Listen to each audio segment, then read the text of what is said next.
तो 3.3 का सवाल नंबर तीसरा चौथा कहाँ इसमें है जी? तीसरे का, अरे सबका वो बना दे रहे हैं समीकरण। देखो हम समीकरण बना दे रहे हैं। दो संख्याओं का अंतर कितना है? 26। किताब में देखोगे दो संख्याओं का अंतर 26 है। एक संख्या दूसरी संख्या की कितनी है? 3 गुनी है। देखो दो संख्याओं का अंतर मान लेंगे, माना पहली संख्या x है, पहली संख्या कितनी है? x है, तथा दूसरी संख्या y है। पहली संख्या x है, दूसरी संख्या y है। वहां दिखेगा नहीं, चलो आप यहाँ बैठ जाओ, बैठा वहां पे बैठा दो। ठीक है, देखे दूसरी संख्या कितनी है? y। अंतर इनका कहा है, नहीं अंतर माने क्या होता है? घटाना ना। इसलिए कितना हो जाएगा दोनों का अंतर? प्रश्नानुसार हो जाएगा, प्रश्नानुसार x माइनस y बराबर, दोनों का अंतर ना कितना लिखा है? 26। दोनों का अंतर कितना है? 26। समीकरण नंबर 1। फिर क्या लिखा है? एक संख्या दूसरी संख्या की 3 गुनी है। एक संख्या दूसरी संख्या की 3 गुनी है, तथा एक संख्या मानी बड़ी संख्या x लिया हम लोग, ये बड़ी संख्या है ना। तो एक संख्या जो है दूसरी की कितनी है? 3 गुनी, 3y हो जाएगा। x बराबर कितना हो जाएगा? 3y। ये समीकरण नंबर कितना हो गया? 2। अब यही मनवा लिया कि इसमें रख देना, आ जाएगा ना। 3y में से y घटा दोगे तो y का मान निकल जाएगा ना। आएगा, घर से लगा लोगे इसको, बहुत आसान है ना। तीसरा हो जाएगा। चौथा सवाल देखो, नियम इसलिए पहले मैं बता दिया था। चौथा देखो कौन सा? दूसरा सवाल। इसका दूसरा देखो लिखा है, दो संपूरक कोणों में कितना लिखा है? दो संपूरक कोणों में बड़ा कोण छोटे कोण से 18 डिग्री अधिक है, इन्हें ज्ञात करो। नहीं, एक होता है संपूरक कोण, एक होता है कोटिपूरक कोण। नहीं, कोटिपूरक कोण किसे कहते हैं? जब दो कोणों का योगफल कितना होता है? 90 अंश। जब दो कोणों का योगफल 90 अंश होता है तो उन्हें एक दूसरे का क्या कहते हैं? कोटिपूरक। हो जाएगा। जब दो कोणों का योगफल कितना हो? 90 अंश हो तो उन्हें हम लोग कहेंगे कोटिपूरक।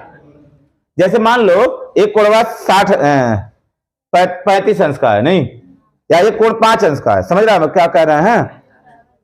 जब दो कोणों का योगफल कितना हो? 90 अंश, तो उन्हें हम लोग क्या कहेंगे? कोटिपूरक कहेंगे। दंडवा कहाँ गया? कोटिपूरक कहेंगे। देखो जब अगर मान लो एक कोण 5 अंश का है तो बताओगे एक कोण 5 अंश का है तो 5 अंश का कोटिपूरक कितना होगा? 85 होगा। नहीं, 5 में हम लोग क्या करें? 85 जोड़ेंगे, कितना हो जाएगा? 90 हो जाएगा। तो समझ रहे हो? कोटिपूरक माने क्या होगा? अगर एक कोण 10 अंश है, उसका कोटिपूरक कितना होगा? 80 अंश होगा। नहीं, कोटिपूरक समझ में आ रहा है ना? जब दो कोणों का योगफल कितना हो? 90 अंश हो तो उन्हें एक दूसरे का क्या कहते हैं? कोटिपूरक कहते हैं। उसके बाद होता है संपूरक। जब दो कोणों का योगफल कितना हो? 180 अंश हो तो उन्हें हम लोग क्या कहेंगे? संपूरक। समझ रहा है? क्या बताओ, तुम बताओ 30 अंश का संपूरक कितना होगा? संपूरक, हाँ 150 होगा। नहीं, 150 में कितना जोड़ोगे? 30, 180 हो जाएगा ना। तो जब दो कोणों का योगफल 180 अंश होता है तो उन्हें क्या कहते हैं? संपूरक। तो देखो इसी पे है, दो संपूरक कोणों में बड़ा कोण छोटे कोण से कितना है? 18 डिग्री अधिक है। तो मान लेते हैं संपूरक कोणों में बड़ा कोण, माना संपूरक कोणों में, संपूरक कोणों में, समझ रहे हो जी? संपूरक कोणों में बड़ा कोण कितना है? x अंश है, तथा छोटा कोण कितना है? y अंश है। छोटा कोण y अंश है। तो इन दोनों का योगफल कितना हो जाएगा?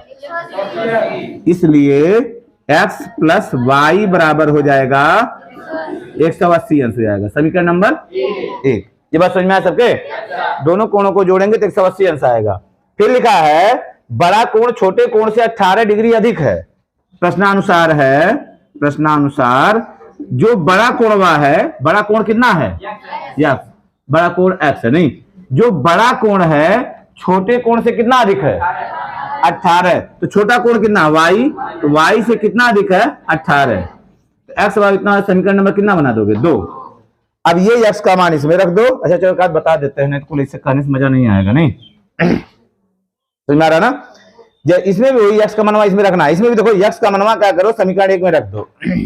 यक्स का मान समीकरण 1 में रखने पर, जब यक्स का मान हम लोग समीकरण 1 में रखेंगे, ये मनवा लगा इसमें रख दो, तो y प्लस 18 यहां हो जाएगा, y प्लस 18 प्लस कितना हो जाएगा y प्लस हो जाएगा y बराबर कितना 180 अंश हो जाएगा। 18 को उधर भगा दो, y बाई 2y, 18 उधर जाएगा, 180 में से 18 घटाओ 162 आएगा, 162 अंश आएगा। इसलिए y बराबर कितना हो जाएगा 162 बटे 2, 2 8 16 81, y का मान कितना आया 81 अंश आ गया। जब y का मान आ गया तो x का मान निकालो, इसलिए x बराबर हो जाएगा y प्लस 18, तो 81 प्लस 18, इसी को उल्टा नहीं, 8 1 9 99 अंश, नहीं, एक कोणवा 99 अंश का होगा, एक कोणवा 81 अंश का, दोनों को जोड़ोगे तो कितना आ जाएगा 180 हो जाएगा, नहीं, दोनों को जोड़ने पर 180 अंश आपका आ जाएगा। इस तरह से ये 2 सवाल हो गए आपके। तीसरा सवाल लिखा है, हो जाएगा ना, मिटका दे रहे हैं हम, देखो अब ये सही रहेगा, ज्यादा टाइम नहीं जाएगा। देखो घर पे पढ़िए, घर पे जो पढ़ेगा वही महान बनेगा, हाँ, और जो घर पे नहीं पढ़ेगा या मेरे पढ़ाने से कोई महान नहीं बनेगा, घर पे पढ़ा तभी आप महान बनोगे। तीसरा सवाल है, नमस्ते, तीसरा सवाल है, एक क्रिकेट टीम के कोच ने 7 बल्ला 6 गेंद कितने में खरीदा 3800 रुपए में, बाद में उसने 3 बल्ला 5 गेंद 1750 में खरीदा, प्रत्येक बल्ले और प्रत्येक गेंद का मूल्य बताओ। नहीं तो मान लेते हैं तीसरा, क्या कर रहे, देखो तीसरा सवाल है, मान लेंगे क्या, माना एक बल्ले का मूल्य कितना है, एक बल्ले का मूल्य x रुपया तथा एक गेंद का मूल्य, न बोलो ना जी, एक गेंद का मूल्य है y रुपया, गेंद का मूल्य है y रुपया ना, एक गेंद का मूल्य, एक बल्ले का मूल्य x रुपया है, एक गेंद का मूल्य कितना है y, समझ में आ रहा है। तो अगर एक बल्ले का मूल्य x है तो 7 बल्ले का कितना होगा, समझ में आ रहा, 7 गुणे कितना हो जाएगा x, इसलिए प्रश्नानुसार हो जाएगा, प्रश्नानुसार क्या हो जाएगा, एक बल्ले का x रुपया, 7 बल्ले का 7x, प्लस क्या गेंदा है 6 गेंद है, एक गेंद का y रुपया, 6 गेंद का 6y, बराबर कितना हो जाएगा, कुल पैसा कितना आ रहा है 3800 हो जाएगा। नहीं, समीकरण नंबर 1, समीकरण 1 होगा। फिर लिखा है 3 बल्ला और 5 गेंद, इसी प्रकार क्या बल्ला 3 बल्ला, 3 बल्ले का कितना होगा 3x प्लस क्या गेंदा 5y बराबर 1700 1750, इतना ऐसे बोलेगा तो वही बजा जाएंगे, नहीं 1750 हो जाएगा। अब इन दोनों को हल करना, एक बल्ला और एक गेंद का मान हमको निकालना है, तो इनको कौन सी विधि से हल करोगे, प्रतिस्थापन से हल करते हैं। नहीं लगाओ आप लोग ना, जो लोग नहीं लगाए देखो, प्रतिस्थापन से हल करेंगे। समीकरण 2 से क्या करेंगे, समीकरण 2 से देखो नियम समझ जाओ, नियम समझ जाओगे तो हमेशा कभी गलतियां नहीं होंगी।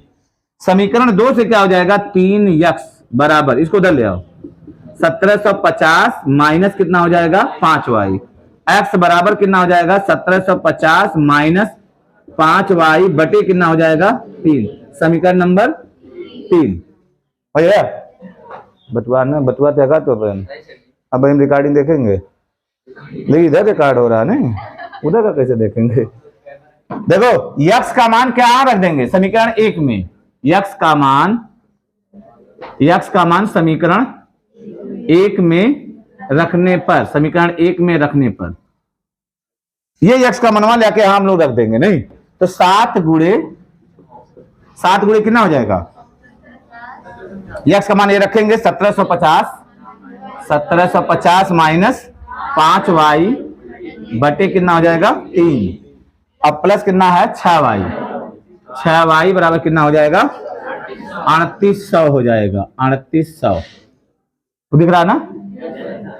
आई देखो 6y को उधर कर दो, 7 का गुणा इसमें कर दो, 7 का गुणा इसमें करो, 7 सुनाइन सुन, 7 5 35 के 5, 7 7 49 और 3 51, 7 एकम 7 और 5 12 माइनस 7 5 35y बटे कितना 3 बराबर इधर कर दो 3800 माइनस 6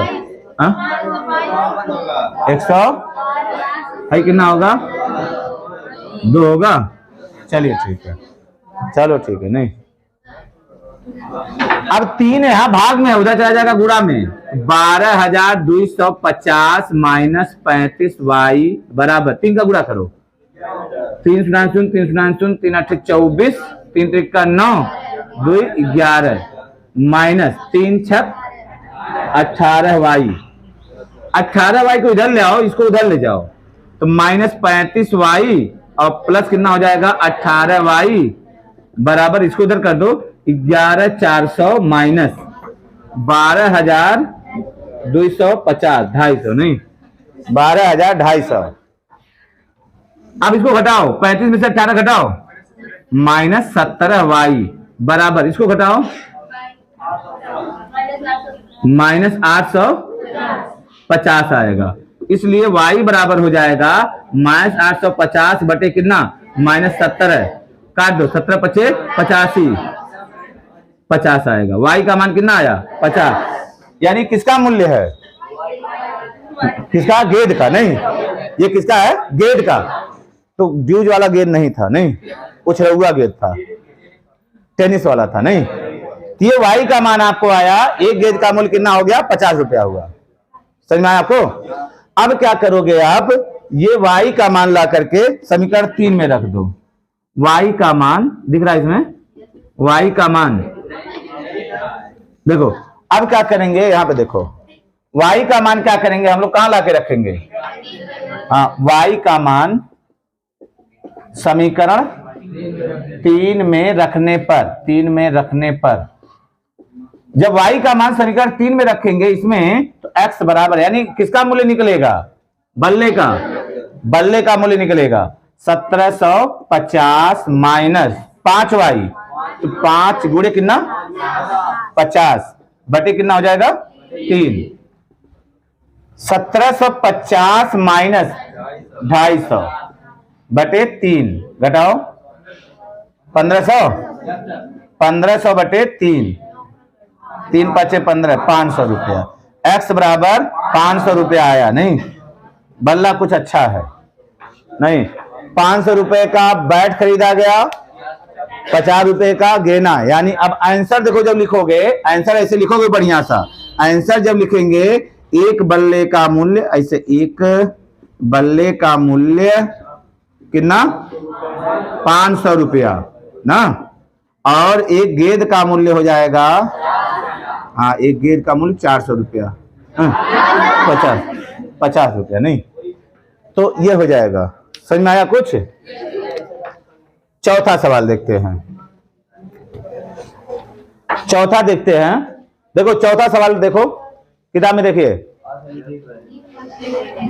एक नगर में टैक्सी के भाड़े में एक नियत भाड़े के अतिरिक्त चली गई दूरी पर भाड़ा सम्मिलित किया जाता है। एक नियत भाड़ा माने एक भाड़ा निश्चित है ना, 10 किलोमीटर दूरी के लिए भाड़ा कितना है 105 रुपया, 15 किलोमीटर के लिए भाड़ा 55 रुपया, 155 रुपया है। नियत भाड़ा तथा प्रति किलोमीटर भाड़ा क्या है, एक व्यक्ति 25 किलोमीटर यात्रा करने के लिए कितना भाड़ा देना होगा? नियत भाड़ा माने जान रहे हो? टैक्सी में नियत भाड़ा क्या हो गया? जैसे मान लीजिए कोई गाड़ी आप लिए, नहीं 1 किलोमीटर का भाड़ा दिया का, फिर से पढ़ो एक बार। एक नगर में टैक्सी के भाड़े में एक नियत भाड़े के अतिरिक्त चली गई दूरी पर भाड़ा सम्मिलित किया जाता है। देखो मान लो ये कहा जाए कि नियत भाड़ा में जैसे मान लो टैक्सी में जो बैठे का कोई टैक्सी वाला लगा दे कि आपका नियत भाड़ा 50 रुपया लगेगा और 1 किलोमीटर का 10 रुपया लगेगा, 1 किलोमीटर का 10 रुपया, और जब ही आप टैक्सी में बैठोगे आपको कितना देना पड़ेगा? 50 रुपया। नियत भाड़ा समझ रहे हो ना? सबके लिए। आप मान लीजिए गाड़ी में बैठ गए, थोड़ा दूर गए, उतर गए, आपको कितना देना रहेगा? 50 तो देना है।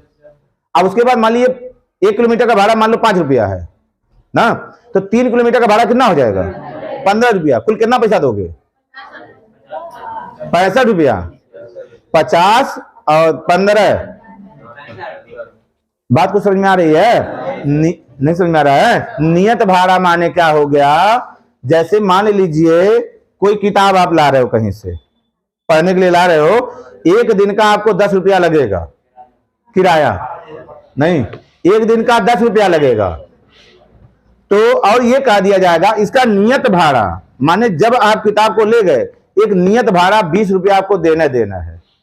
तो अगर आप किताब को ले गए तो नियत भाड़ा कितना लगेगा? 20 रुपया। अब 5 दिन के लिए ले गए तो 1 दिन का क्या रुपया है? 10 रुपया। 5 दिन का कितना हुआ? 50। तो 50 रुपया वो हो गया, और उसका नियत भाड़ा कितना है? 20। 50 20 कितना हुआ? 70। आप अगर 10 दिन के लिए ले गए, 5 दिन के लिए ले गए तो भी नियत भाड़ा देना है, 1 दिन के लिए ले गए तो भी इसका नियत भाड़ा क्या होगा? देना पड़ेगा। तो ऐसे टैक्सिया का है। टैक्सी में अगर आप बैठे तो एक निश्चित भाड़ा आपको देना पड़ेगा, उसके बाद प्रति किलोमीटर के हिसाब से आपको भाड़ा देना पड़ेगा। समझ में कुछ आ रहा है? अब देखो उसी चीज को यहां पर हम लोग लिखेंगे कैसे। सवाल को थोड़ा सा ढंग से समझ के लगाएंगे तो आता जाएगा।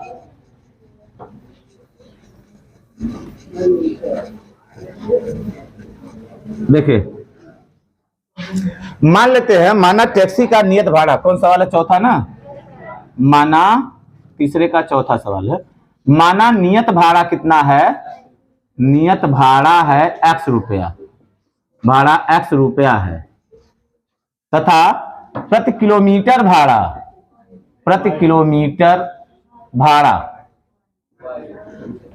y रुपया है ना। प्रति किलोमीटर भाड़ा ना बोला, ऐसा न कुछ करा, हमें अच्छा लगा। माना नियत भाड़ा x रुपया है, प्रति किलोमीटर भाड़ा y रुपया है। तो इसमें क्या कहा गया है? देखो लिखा है एक नगर में टैक्सी के भाड़े में एक नियत भाड़े के अतिरिक्त चली गई दूरी पर भाड़ा सम्मिलित किया जाता है। 10 किलोमीटर के लिए भाड़ा कितना दिया वो? तो जब 10 किलोमीटर के लिए भाड़ा दिया 105 रुपया, उसमें नियत भाड़ा जुड़ा होगा ना। नियत भाड़ा कितना है? x। 1 किलोमीटर का भाड़ा कितना है? y। तो 10 किलोमीटर का भाड़ा कितना हो जाएगा? 10y। नहीं होगा? 1 किलोमीटर का भाड़ा y रुपया, 10 किलोमीटर का भाड़ा कितना हो जाएगा? 10y। और 10y में जब हम नियत भाड़ा जोड़ देंगे कुल कितना देना पड़ा है? 105 रुपया। इसलिए प्रश्नानुसार हो जाएगा। इसलिए प्रश्नानुसार, बढ़िया सवाल है। प्रश्नानुसार क्या हो जाएगा? जो नियत भाड़ा है x प्लस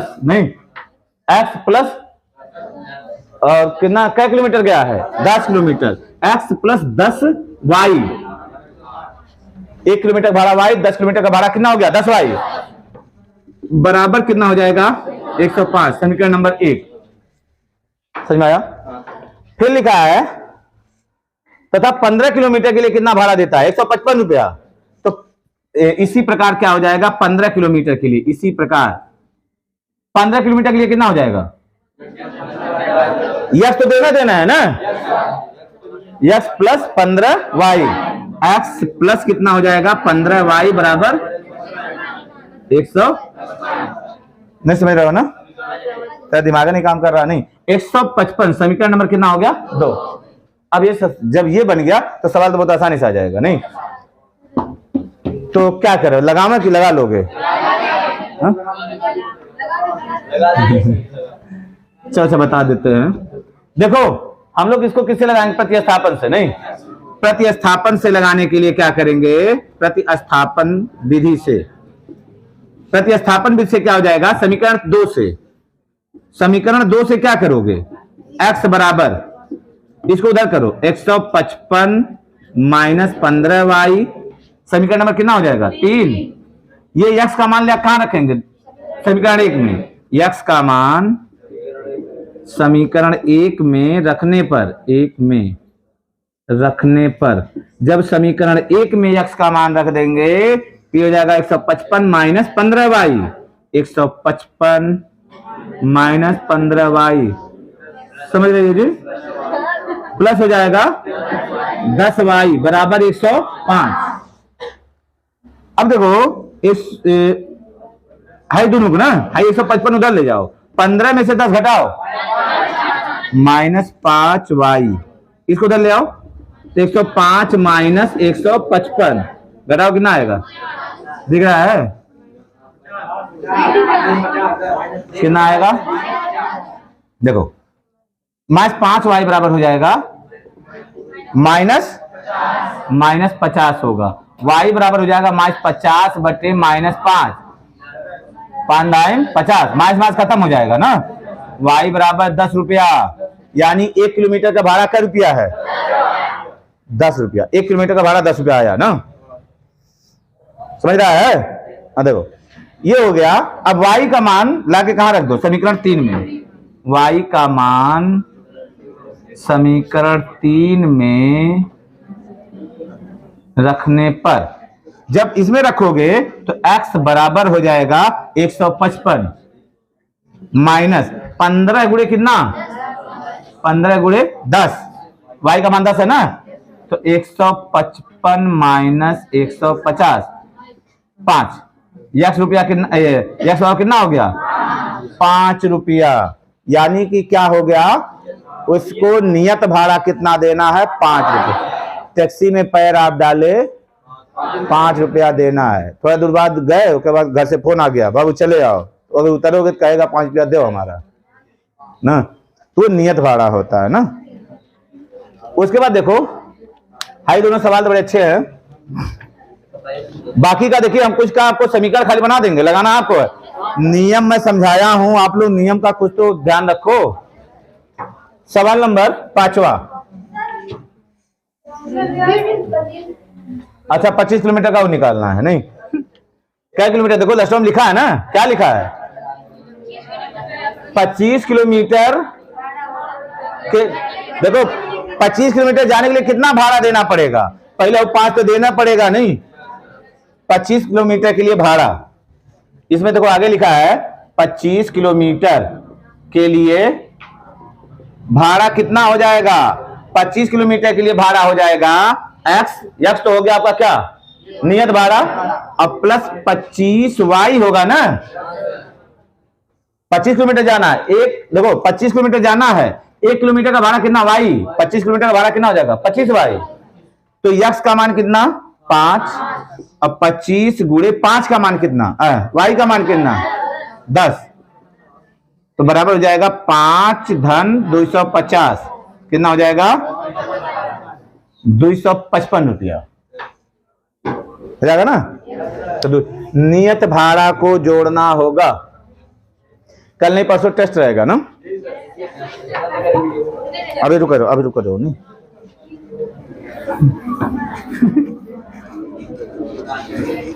देखो फिर सवाल नंबर, ना भाव कहा मारो कहा भाव, दुश्मनी कौन होगा? तब कहा देखिए, नहीं थोड़ा समझने का प्रयास करिए। सब आ रहा है लेकिन तुम लोग घर पढ़ता नहीं है। अक्टू बुढ़िया थी, एक बुढ़िया थी, उसकी नतनी थी। नहीं समझिए, देखिए कुछ लोगों के पास वास्तव में इतना टैलेंट है कि आप लोग जान ही नहीं पा रहे हो हमारे अंदर है क्या। बहुत टैलेंट है लेकिन उसको समझ नहीं पा रहे हो आप लोग। नहीं तो एक बुढ़िया थी और उसकी एक नतनी थी।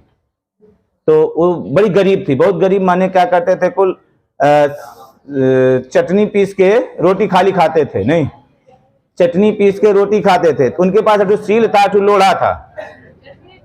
हाँ, चटनी उसी पीसती थी और रोटी खाती थी, बड़ी गरीब थी कुल। और उसके बाद एक दिन क्या हुआ, उनके वहां रोटी कुछ खाने के लिए भी नहीं था, तो कोनो आया वो बेचने वाला और खरीदने वाला, कुछ सामान खरीदने वाला। तो बुढ़िया सोची लाओ तो सिलिया लोढ़वा बेच दिया जाए और क्या नाम है, कुछ खाने के लिए हो जाए। चटनियाँ कहाँ पीसेंगे कुल, तो चटनियाँ देखा जाएगा, वैसे ईंटा उटा खून के खाया जाएगा। तो क्या किए लाए बेचने के लिए उसको, उसके पास क्या जो खरीदने आया था, और जो खरीदने जो आया था बेचने का आया था। जब खरीदने वाला उसको देखा तो उसकी आंखें फड़ी की फड़ी रह गई। तो जो सिलिया था वो सोना का था और जो लोढ़वा था वो सोना का था। अब सोचो, उनके वहां सब कुछ है, इतना संपदा है कि वो पता नहीं कैसे रह ले नहीं, लेकिन तब वो कुल का कर रही हैं, झोपड़ी में रह रही हैं, सूखी रोटी खा रही हैं। क्यों?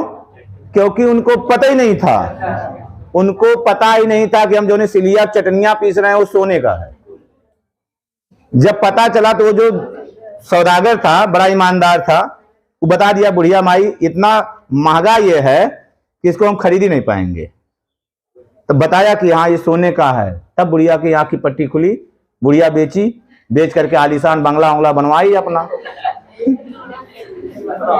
तो ऐसे इसमें देखो, इसमें भी कुछ लोग ऐसे हो, पढ़ने वास्तव में ठीक हो, लेकिन पढ़ने नहीं चाहते हो, आपको पता ही नहीं कि आपके अंदर क्या काबिलियत है, क्या काबिलियत है पता ही नहीं है। जिस दिन काबिलियत पता चलेगा उस दिन इतिहास रचोगे, लेकिन ऐसा ना हो जाए काबिलियत पता चलते चलते बुजुर्ग हो जाओ।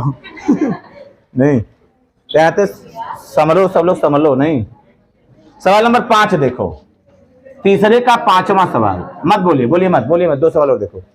तीसरे का 5वां सवाल, यदि किसी भिन्न के अंश और हर दोनों में 2 जोड़ दिया जाए। एक भिन्न है, भिन्न में क्या क्या होते हैं? अंश होता है और हर होता है। हर ऊपर होता है, हर नीचे होता है। हर नीचे होता है, अंश कहाँ होता है? ऊपर होता है। नहीं तो देखो, मान लेते हैं, माना भिन्न x बटे कितना है? y है।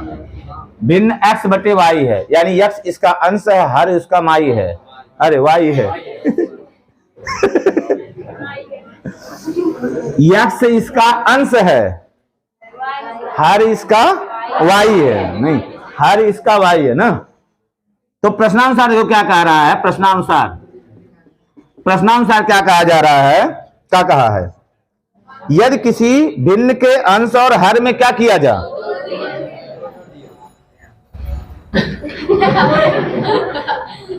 का है ना सोचाइल है। तोरे पापा आए तोरे बतियाम करा दे पहले, तोरे भैया बात बादे में होई, का ना सोचाया है। अरे एकदम आराम से बैठ के हम का बोल रहे हैं, ना हंस रहा है ना रो रहा है। देखो सोचार में बैठा, थोड़ा सा बढ़िया देखिए। यदि किसी अंश और हर, देखिए यदि किसी भिन्न के अंश और हर में कितना जोड़ दिया जाए? 2 जोड़ दिया जाए तो वह भिन्न क्या हो जाता है? 9/11। अगर कुछ नहीं जोड़ा गया है तो वह भिन्न क्या है? x बटे y है। कुछ नहीं जब जोड़ा गया तो x बटे y है। तो प्रश्नानुसार अंश में कितना जोड़ दें? 2। हर में कितना जोड़ दें? 2। अंश और हर में दोनों में 2 जोड़ दिया जाए ना, तो ये भिन्न कितना हो जाता है? 9/11। समझ में आया ना? अंश और हर में जब जोड़ा, इसका इधर गुणा कर दो, तिरिया गुणा कर दो। नहीं, इसका गुणा यहां करो, 11x प्लस 11 दूना 24। 9 का गुणा इसमें करो, 9y plus 18।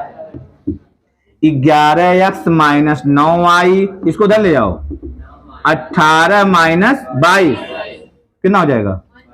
-4। 11x minus 9y बराबर -4। समीकरण नंबर कितना होगा? 1। ये बात समझ में आया? अंशवा और हरवा दोनों में जोड़ना था। ऐसे सवाल आगे भी आएंगे तो ध्यान रखना थोड़ा सा।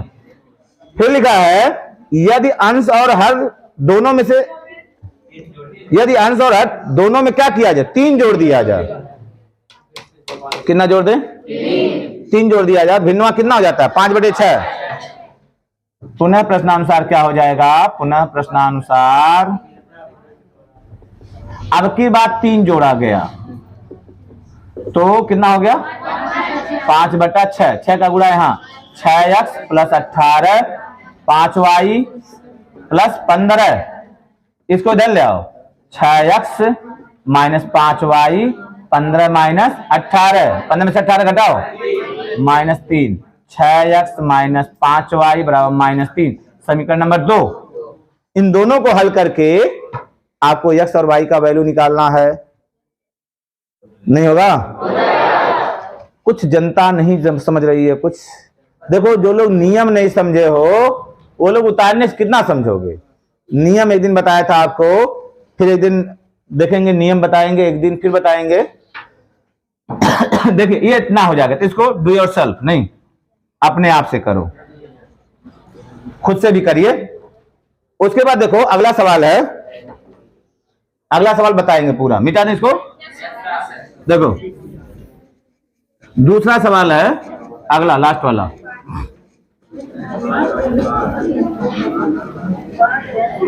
देखो 5 वर्ष बाद VI, तीसरे का VI। देखो ये है 5 वर्ष बाद जैकब की तबियत कुलनाएं पड़ती हैं, वो इसे चौंकती हैं कुलनाएं। 5 वर्ष बाद जैकब की आयु उसके पुत्र के आयु से 3 गुनी हो जाएगी। 5 वर्ष बाद, कब से 5 वर्ष बाद? अब से, प्रेजेंट टाइम से नहीं, प्रेजेंट टाइम से कै वर्ष बाद? 5 वर्ष बाद जैकब की आयु उसके पुत्र की आयु की कितनी हो जाएगी? 3 गुनी। 5 वर्ष पूर्व, 5 वर्ष पहले जैकब की आयु उसके पुत्र के आयु की 7 गुनी थी। इसकी वर्तमान आयु क्या है? नहीं, तो मान लेंगे जैकब की कितनी है? x और पुत्री की y। माना जैकब की वर्तमान आयु कुछ चली जाती है, नहीं सदा दौरा का ऐसा लग रहा है। माना जैकब की वर्तमान आयु x वर्ष, समझे? देखो x वर्ष तथा उसके डॉटर की, नहीं, पुत्री की वर्तमान आयु, पुत्र है, पुत्र की वर्तमान आयु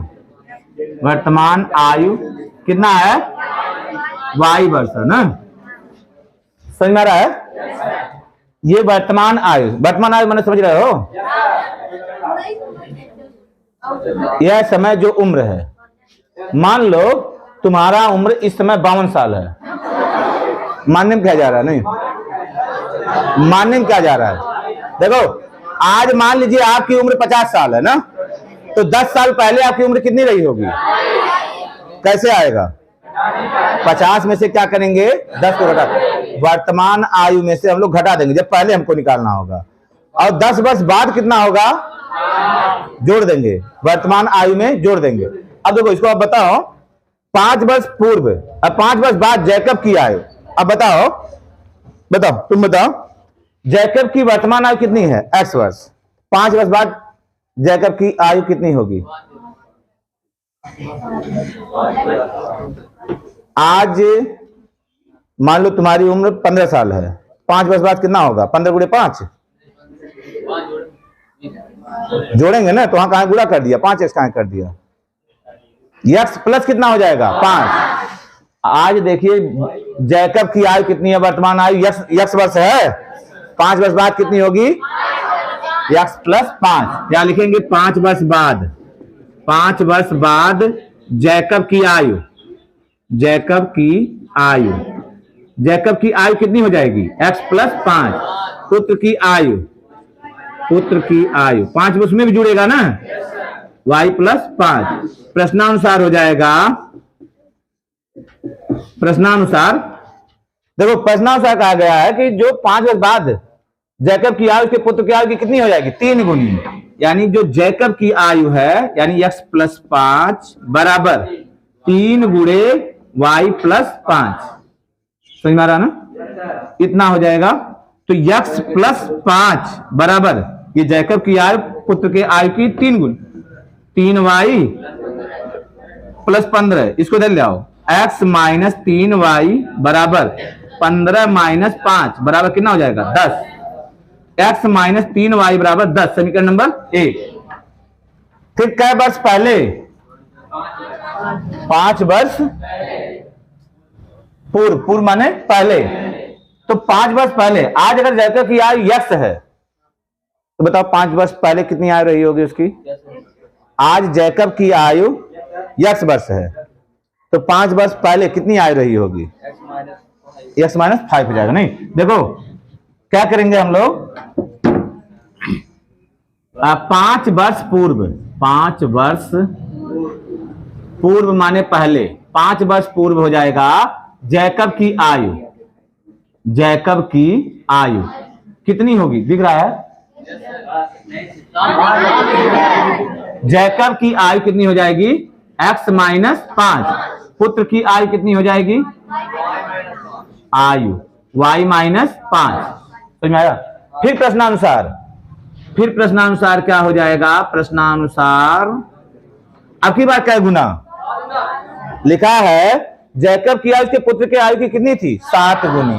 प्रश्नानुसार हो जाएगा जैकब की जो आयु थी x माइनस जो 5 था वो पुत्र के आयु का कितना था? 7 गुना था। तो x माइनस 5 बराबर 7y माइनस 35। ना बोला ना 7 5 35 हो जाएगा। इसको इधर ले आओ। x माइनस 7y बराबर इसको इधर ले आओ माइनस 35 प्लस 5 कितना आ जाएगा? माइनस 30। x माइनस 7y बराबर हो जाएगा माइनस 30। समीकरण नंबर 2 हो जाएगा। चलो इसको लगा के आप लोग दिखाओगे। बता दे पूरा ना। देखो क्या करेंगे, यहां से हम लोग क्या करें? समीकरण 1 से किसका मान निकालना है? x का। समीकरण 1 से प्रतिस्थापन लगा रहे हैं। समीकरण 1 से x का मान निकालोगे। x बराबर है, देखो समझो क्वेश्चन समझने प्रयास करो। x का मान निकालना है तो माइनस 3y को उधर कर दो तो 10 प्लस कितना हो जाएगा? 3y। समीकरण नंबर 3। यही हर सवाल हम करते आ रहे हैं। किसी एक समीकरण से x का मान निकालो, जो x का मान निकलेगा वो दूसरे के समीकरण में रख दो। x का मान समीकरण 2 में रखने पर x का मान समीकरण 2 में रखने पर जब समीकरण 2 में रखेंगे, चलो रखते हैं इधर। देखो आइए लेके समीकरण 2 में रख दो। x की जगह पे यहाँ x की जगह हम लोग आइए पूरा रख देते हैं 10 प्लस 3y। 10 प्लस 3y बराबर माइनस 7y। माइनस 7y बराबर माइनस 30। अब 10 को उधर ले आओ। 3 में 7 घटा दो माइनस 4y माइनस 30। आइए इधर जाएगा माइनस हो जाएगा माइनस 10 तो माइनस 40। तो इसलिए y बराबर हो जाएगा माइनस 40 बटे माइनस 4। 4 दाएं 40। y का मान कितना आया? 10। यानी किसकी आयु हुई है? पुत्र की आयु हुई। पुत्र की आयु हो गया 10 वर्ष। अब y का मान समीकरण 3 में रख दो। y का मान समीकरण 3 में रखने पर, समीकरण 3 में रखने पर जब समीकरण 3 में y का मान रखोगे तो x बराबर कितना आ जाएगा आपका? 10 प्लस 3 गुणे 10 बराबर 10 प्लस 30 बराबर 40। 40 वर्ष। नहीं x बराबर 40 वर्ष। यानी जैकब की आयु हो जाएगा 40 वर्ष। नहीं, जैकब की आयु 40 वर्ष का बुढ़ा होगा। 40 वर्ष होगा। नहीं हो जाएगा ना। तो इस तरह से आपके ये पूरे सवाल क्या हुए? कंप्लीट हुए। हो जाएगा।